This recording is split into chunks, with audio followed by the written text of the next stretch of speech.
Hey everybody, it's your old pal again, Trubiak, and welcome back to CC's Vinyl Closet. Here is where I just love listening to classic country music on vinyl record and then spinning the gospel of that back to you guys. Today happens to be the final installment of CC's Vinyl Closet for 2023. And I'm pretty excited about that because I have enjoyed a wealth of country music history over the past year with all of these records. Today's final installment is going to feature none other than singer-songwriter Larry Gatlin. Whether you just happen to be discovering him today or rediscovering him, I encourage you, stick around, find a comfy place to sit, turn up the volume, and get ready to enjoy the gospel of Larry Gatlin. He was born Larry Wayne Gatlin on May 2nd, 1948, and today he is 75 years old and still kicking. Professionally, he's known as Larry Gatlin, American country and southern gospel singer-songwriter, and one part of the Gatlin Brothers trio that included his younger brothers Steve and Rudy. Larry was born in Seminole, Texas, his father an oil field worker. He was raised on country and southern gospel music, performing at church in his youth with his brothers and sister. Larry was a quarterback in his Odessa high school days. He would go on to university and played wide receiver in football. I love it.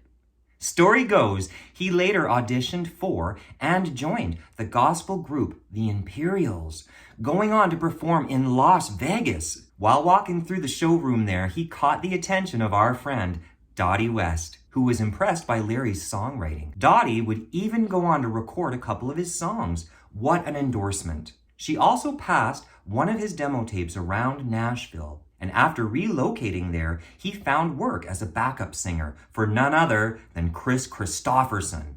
Another excellent endorsement. Holy smokes. He then landed a solo recording contract with Monument Records, and the rest became his history as a country gospel legend. Stats-wise, it appears that between his debut album in 1973 to now, he's released roughly 25 plus studio albums. And fortunately for me, here at CC's Vinyl Closet, I've got a nice sample stash that'll do me until I can track down more. But for today's purposes, I'm going to be featuring Larry's debut 1973 album, The Pilgrim, released on Monument Records and produced by Fred Foster. Larry was 25 years old at this time, and I should say it's been a great time hearing him on this album because the truth is, I did not come into this particular deep dive with any previous knowledge or familiarity outside of the Statler Brothers hit, All the Gold in California, of which I am a fan, and I do remember my dad having that record. I came in with the sole purpose of walking away with a better awareness and appreciation for a singer-songwriter that I've heard called prolific, and that's enough to interest me. The Pilgrim has a total of 10 songs altogether, written of course by Larry Gatlin. After listening to this record front to back, I noticed reoccurring themes of young love in all its ups and downs, highs and lows. I also noticed the theme of faith and religion in songs like It Must Have Rained in Heaven and Dig a Little Deeper. All these songs do showcase his craftsmanship, from the story songs like Penny Annie to the love or the gospel songs. Larry shows depth and a penchant for songs that speak to a simple appreciation for life. Speaking of story songs and love songs, the album's opening track, called Sweet Becky Walker, is one of the seemingly simple songs about a young guy's affection for his girl. Check out his version for me, please. I quite enjoyed it. Sweet Becky Walker, she's not much a talker, but there's one thing she does mighty good.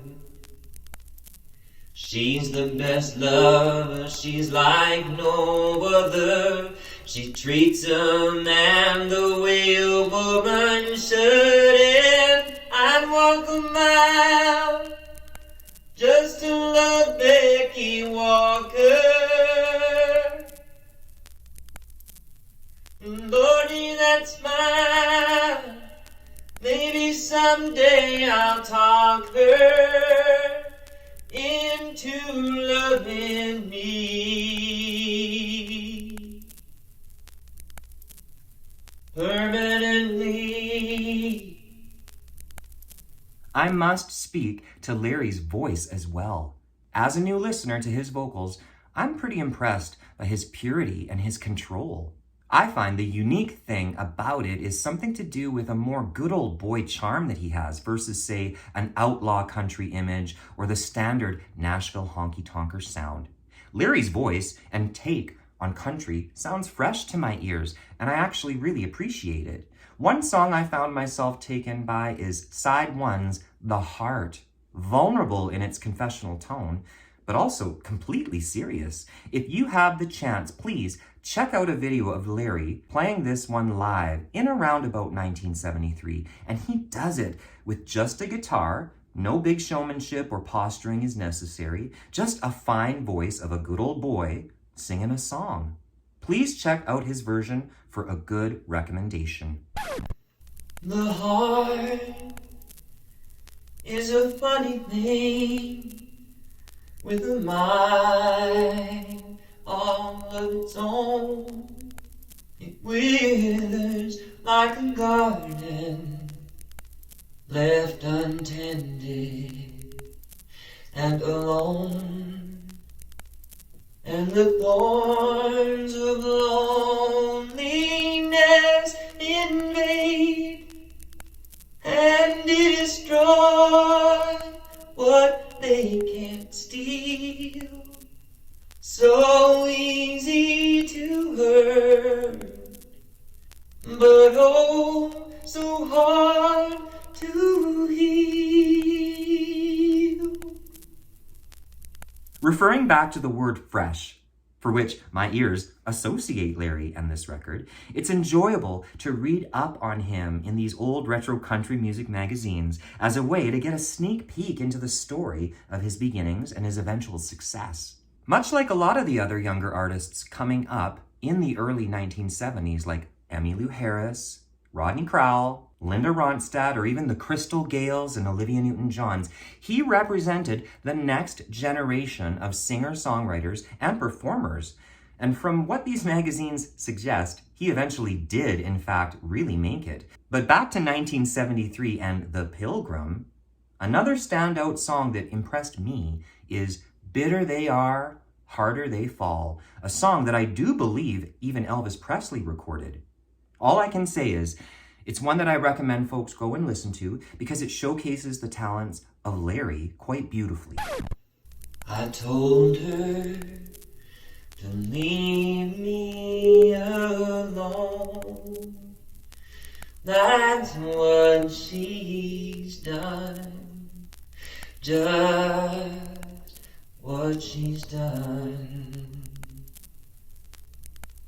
And a house built for two ain't a home when it's lived in by one,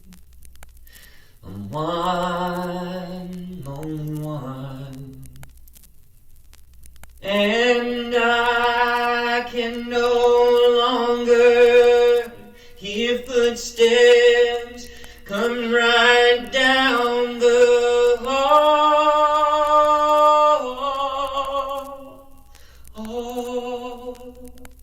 Here come the teardrops, bitter they are, harder they fall.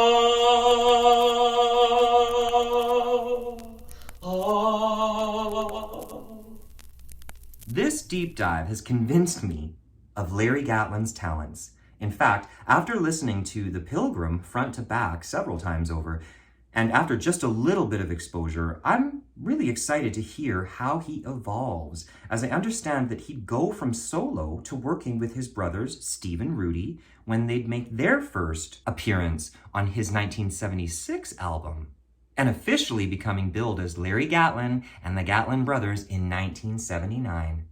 That's the year that they'd spawned the hit that I am familiar with, called All the Gold in California, which I now read was possibly their greatest hit, Clearly, I have more music to listen to because I love that era of country music history whereupon there was this emergence of very harmony-heavy based boy groups like Alabama, the Oak Ridge Boys, and the Gatlin Brothers. My, how country music has evolved over the decades. I do recommend folks check out Larry Gatlin's 1973 debut album, The Pilgrim, for some fine music.